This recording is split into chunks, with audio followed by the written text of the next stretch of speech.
네, 안녕하십니까. 2019년 영등포 문화적 도시재생, 문화생산도시 리빙랩 아카이빙 포럼, 기억과 기록의 예술을 시작하도록 하겠습니다. 코로나 바이러스로 인해서 1년 동안 준비한 지역의 기록을 현장에서 뵙지 못해 라이브 방송으로 준비하였습니다. 지금부터 아카이브 포럼, 기억과 기록의 예술에 많은 관심을 부탁드립니다. 페이스북, 유튜브로 보실 수 있습니다. 댓글을 남겨주시면 여러분들 대신해서 질의를 하도록 하겠습니다.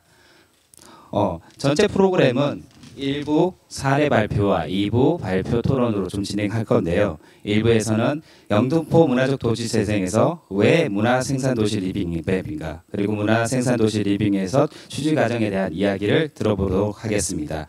그리고 이어서 지역에 관한 기록에 대한 이야기로 문화생산도시 리빙랩 참여 활동가들과 타 지역에서 활동하고 있는 기록 전문가분들을 모시고 사례를 들어보도록 하겠습니다. 2부에서는 관련된 토론으로서 아카이빙과 기록에 관한 이야기를 들어보는 시간을 준비하였습니다.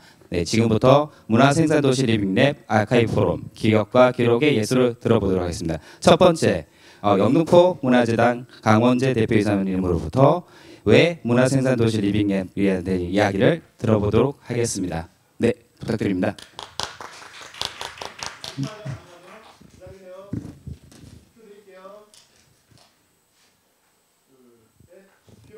네, 안녕하세요. 영등포 문화재단 강원재입니다.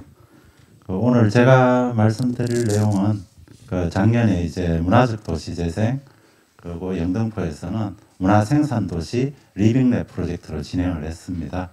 그럴 때 왜 문화생산도시 리빙랩인가에 대한 말씀을 좀 드리겠습니다. 먼저 이 사진을 보시면요, 왼쪽이 이제 1970년대 제 고향입니다. 고향에 이제 울산의 모습이에요. 울산 공업탑이라고 있는데, 이 공업탑 주위로 쭉 보면은 이게 다 논밭이었죠. 그런데 오른쪽이 이제 현재의 모습입니다. 그러면 이제 이 도시 안에서 이제 농업이라는 게 우리 삶으로부터 멀어졌겠죠. 저렇게 이제 도시가 발달하는 동안에. 그리고 1950년대 이제 울산에 지금 이제 현대조선소, 미포조선소라고도 이야기를 하는데, 조선소가 이제 들어오기 전에 있었던 이제 작은 어촌 마을이었습니다. 해안이 아름다운. 그런데 이 어촌 마을이 이제 이런 산업화의 과정에서 사라지는 거죠. 우리 삶으로부터. 그러니까 우리의 주거 공간들이 사라지고, 우리가 물고기를 잡고 그리고 수산물을 채취하고 그렇게 살아가던 삶들이 저 멀리서 우리는 교육을 통해서 수산물을 공급받는 삶으로 바뀌는 거죠. 저렇게 이제 제철소를 만들고 공장을 짓는 동안에. 영등포도 다르지 않아요. 그러니까 1930년대 물레동에서 바라본 영등포의 모습. 이럴 때 이제 이 논밭으로 가득 찼던 이 땅에서 농업이 이루어지던, 농업 생산이 이루어지던 이 땅에 이제 바뀌게 되는 거죠.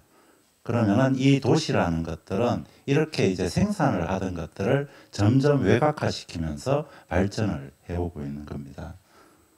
그리고 이제 주거단지였던 1970년대 물레이동 주거단지였던 500채 공간들은 현재 이제 철공소라는 이름으로 많이 철제 상가, 철공소 골목이라는 이름으로 바뀌어 있는 것이고요. 그리고 조선 이 도자기 공장, 그러니까 주로 맥주병을 생산하던 공장이었는데 저희 이제 주택가로 바뀌게 되고요. 역시 이제 2차 공장이라는 생산, 그러니까 우리는 1차 활동을 자연으로부터 직접 채취하는 농업이나 어업이나 이런 걸 이야기를 하고, 2차 산업들을 보통 이제 이런 제조업들을 이야기를 하는데, 그러니까 이제 생산을 하던 기능들이 어떤 이유로 자꾸 이제 도시 외곽으로 밀려나고 도시에는 생산 기능이 없어지고 소비 기능만 남게 되는 상황으로 바뀌게 되죠. 현재 물레동 영등포의 모습입니다. 어떤 생각들이 드세요? 그러니까 모든 것들이 이제 주거 공간으로 아파트가 밀려 들어오는 듯한, 그리고 여기에 지금 중간에 위치해 있는 물레동 일대는 곧 어떤 상황으로 바뀌게 될 것인지 보지 않아도 알만한 일들일 것 같습니다. 우리가 문화 생산 도시라고 이야기를 할 때 문화라는 것은 우리가 공유하는 것들, 그러니까 그것은 기억이나 역사에 주로 기반을 하고 있겠죠. 그리고 생산이라는 건 자연으로부터 자원을 개발해서 우리의 살아가는 삶에 필요한 일로 바꿔내는 활동들일 것이고요. 도시는 우리가 이제 더 잘 살기 위해서 함께 모여서 법과 제도, 문화를 이루면서 살아나가는 장소일 겁니다. 문화라고 이야기를 할 때 컬처가 쿨트라라는 어원에서 출발했다는 건 이미 다들 잘 알고 계실 거고요. 그 농사를 의미하는 그 쿨트라에서 출발을 했는데 이 농자라는 게 참 재밌어요. 그러니까 여기에 이제 별과 밭이 연결되는, 그래서 하늘과 땅이 연결되는 활동들이 농이죠. 그리고 공도 재밌어요. 하늘과 땅이 연결되는, 그 사이에 사람이 들어간 무예의 행위가 되고요. 그 무예의 행위는 곧 예의 행위가 되는 겁니다. 예술이라는 것들도 구름 위에 꽃을 피우는 사람의 활동들을 이야기를 하는 거니까. 그래서 문화라는 것들은 결국 이제 농의 다름이 아니다. 우리의 생산 활동을 곧 문화라고 이야기를 했던 것들이다. 그러니까 생산이라는 이야기도 그렇죠. 프로듀스라는 게 무대 뒤에서 무대 앞으로 이렇게 이끌어내는 활동, 등장의 의미들을 지니던 것들이, 그리고 17세기에 이제 농산물의 의미로 바뀌어지는 게 프로듀스의 의미죠. 그런데 이제 생산은 물질 생산, 노동 생산, 숙련 기술 생산이 있을 것이고, 거기에 비물질 생산과 비노동 생산, 창의 지식 생산들이 있을 건데, 우리 도시는 주거, 그리고 우리가 이제 모여서 살기 위해서 그 주거 생활을 쾌적하게 하기 위해서 이 물질 생산, 노동 생산, 숙련 기술 생산들을 오른쪽에 이제 비물질 생산, 비노동 생산, 창의 지식 생산으로 점점 바꿔가고 있는 거죠. 그 예의 행위들, 그러는 동안에 이제 포에시스나 예라는 것들도 포에시스와 테크네를 의미하는 것들이었죠. 제작술과 그리고 기술에 의미하는 것들이었죠. 그럴 때 이제 우리는 지금 기술과 예술, 그 물레동에 이제 술술협력센터 이런 걸 이제 프로젝트로 진행을 하는데, 그럴 때 이제 예술과 기술, 문화 이런 것들이 결국 다른 말들이 아니라 모든 것들이 생산과 의미들을 같이 하고 있던 것들이었다라는 말씀을 드리는 거고요. 그 도시라는 것들도 우리는 이제 시티라고 이야기를 하지만 시비타스라는 마을이라는 지역 의미에서 출발을 했던 거고요. 그것이 시빌리제이션으로 문명을 이야기를 하는 것들은 전혀 다른 이 맥락 자체가 문화와 뗄래야 뗄 수 없는 의미들을 이미 가지고 있었던 거죠. 그럴 때 우리가 이제 도시 안에서 농업과 이런 공업들, 이런 생산의 의미들을 밖으로 내몬다는 것은 결국 우리가 그 문화라는 부분들을 정말 분리해서 이 농업의 생산에 의미하는 분리해서 생각하고 있었구나라는 것들을 되새길 수 있는 것이고요. 그럴 때 문화 생산 도시 리빙랩이라고 이야기를 할 때는 이런 생산의 의미들을 문화가 가지고 있던 본래적인 의미들을 이 도시 안에서 다시 우리가 회복해 가자라는 이야기를 담고 있었습니다. 여기는 그 구겐하임 미술관으로 잘 알고 있는 빌바오입니다. 그 빌바오를 우리는 구겐하임 미술관으로 생각하지만 실은 이 도시 안에 오랫동안 이제 업을 하던, 그리고 거래를 무역을 하던 이 마을이, 작은 마을이 이제 공업과 철강업, 조선업들이 발전을 하고, 그러다가 그 매연과 그리고 도시가 쇠락의 길을 잃으면서 텅 비어버리는 상황들, 그 상황 속에서 그 이전의 기억들로부터 재생을 해가면서 거기에 문화가 결합을 해서 현재의 빌바오가 있는 것에 대해서는 사람들은 간과를 하는 것 같습니다. 현재의 모습들, 철공소, 조선소가 있던 곳들이 바뀌어 나가는 거죠.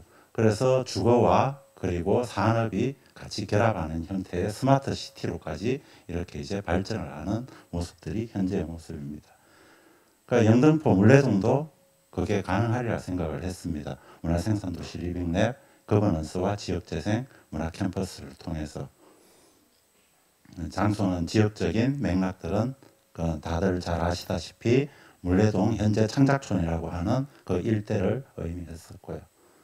그리고 지금 현재 굉장한 재생 사업들이 이루어지고 있습니다. 그러니까 재생이라는 건 리제너레이션이라고 이야기를 하고 활동이나 세임새가 없어진 사물시설, 장소, 기업, 사회적 관계 그리고 자연환경 등을 새롭게 회복하는 일, 현재의 가치가 있도록 회복하는 일들을 리제너레이션이라고 합니다. 그랬을 때 그러면 우리는 같이 공유하는 기억, 예전의 기억과 역사가 무엇인지 이런 게 이제 잘 알아야 됩니다. 그럴 때 역사 그리고 기억, 기록 이게 굉장히 중요한 의미로 우리한테 다가올 수밖에 없습니다. 그러니까 역사는 현자들의 이야기라고 보통 이야기를 하죠. 히스토가 그런 현자들, 예언가들의 스토리 그러니까 이야기를 한다라면 기억은 머네몬 시내의 이제 이야기 그러니까 기억의 여신이죠. 뮤즈의 어머니라고 이야기되는 그 기억의 여신의 이야기를 우리는 메모리라고 이야기를 합니다. 그리고 기록은 뭐 한자 표기로는 철에 새기는 레코더, 철에 새기는 문자라고 이야기를 하고요. 그리고 아카이브는 그 중에서도 아르케 그러니까 근원에 대한 것들을 수집한 장소를 의미했습니다. 그럴 때 오늘 이제 기억과 기록, 예술 이 의미들이 이제 우리가 문화 생산 도시 리빙랩이라고 이야기를 할 때 물레동이 가지고 있었던 역사, 기록 그리고 기억들 어떻게 수집해내고 그리고 그 과정 속에서 우리가 발견한 것들을 다시 이 시대의 가치로 연결하는 활동이 예술일 수 있다. 지금의 물레동에서 우리가 함께 주목해야 될 예술일 수 있다. 이런 이야기들을 오늘 많이 나누었으면 좋겠습니다. 예술과 기술 여기에서 우리는 예와 기, 마을에 오히려 집중하면서 각자 서로 다른 듯이 이야기하지만 술의 의미로서는 기술과 예술과 마술이 같은 의미일 수 있다. 결국 테크네와 아르스의 문제였던 것이고 그건 예술의 문제였다. 오늘 그 이야기들을 통해 가지고 우리가 도시 안에 이 도시 안에 다시 자연을 회복하고 자연성들을 회복하고 마을성들을 회복하고 그리고 그 노동자들의 삶을 다시 매연과 그리고 기계 소음 그런 일들 안에 처한 것들이 아니라 쾌적한 환경에서 같이 우리 삶을 위해서 일을 나갈 수 있도록 해가는 그림들이 그려졌으면 좋겠다 싶습니다. 고맙습니다. 네, 강원재 대표이사님으로부터 영등포 문화적 도시 재생 사업의 문화생산도시 리빙랩에 대한 가치와 개념을 들어보았습니다. 영등포에는 무수한 자원이 있습니다. 과거 경인 철도를 중심으로 해서 발달된 제조 공장이 바탕이 되어서 지금은 대형 공장들이 지방으로 이전하게 되고 그곳에 남아있는 기록과 기억들 그리고 새롭게 물레 창작촌에 입주하는 예술가들의 다양한 활동들에 의해서 새로운 기록들이 만들어지고 있습니다.